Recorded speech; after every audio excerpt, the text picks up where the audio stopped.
Hey everybody, I just wanted to make a quick video after doing like literally hundreds of hours of research and actually doing this myself. If you have a 2011 to 14 LML Duramax, you have experienced any kind of TCM issue, you'll know that these A50s are unavailable. That's the T14 A50. Part number 2425686-1. So what I figured out is that you can actually get an A40 or a T14A. So that's going to be the same part number, but instead of a 1 at the end, it'll be 864. So the one that I bought was pre-programmed from Dan's Diesel Performance. It actually came from a local guy here, bought it, and found out that it wasn't his issue. But it turned out to be a direct replacement. The only thing that I had to do is I had a friend with a scanner had to reprogram the transfer case, and the reason being is it got stuck in 4 low. And that was a whole deal. After we programmed the transfer case and did the learn, basically it's just any normal, programming procedure. It was perfectly fine. I've had 0 issues. Everything works. Exhaust brake, the tow haul mode, everything. So real quick, I want to show you something before you go jumping in and buying a new TCM and thinking that that's your only problem.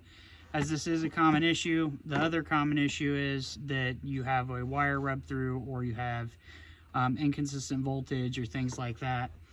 And I made this real quick so that you guys know which pins to test.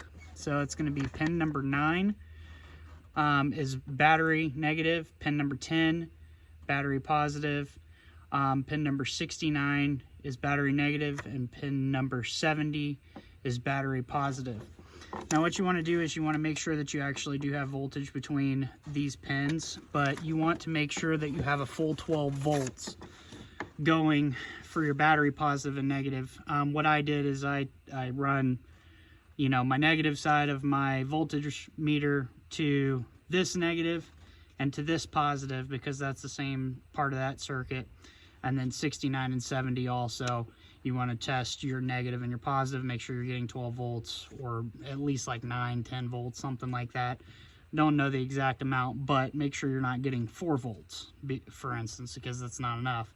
I believe these are supposed to be a full 12 volts because it's on the 12 volt system. There's no resistors or ballast resistors or anything in line, supposedly.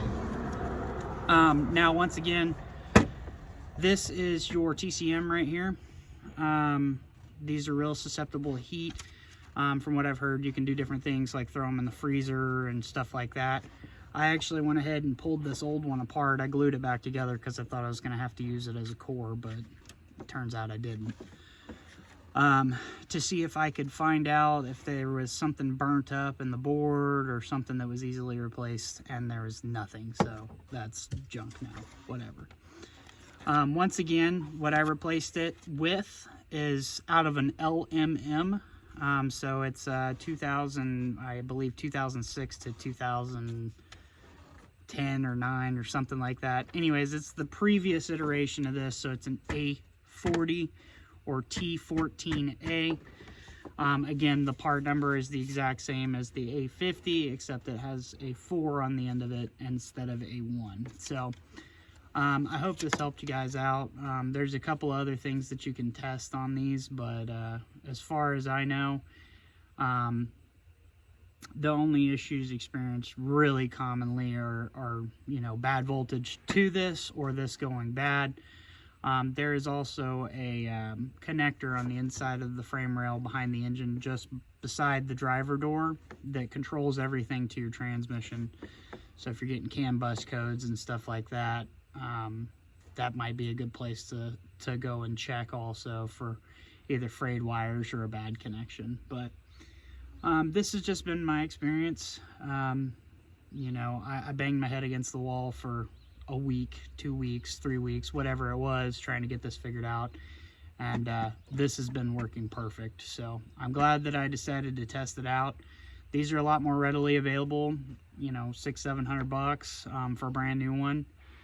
At least they were at the time, or they are at the time that I'm making this video. You can also get them used.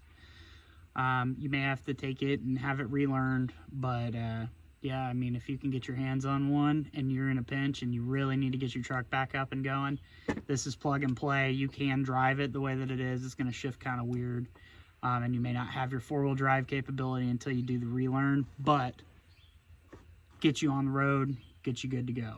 So thanks, hope you guys enjoyed.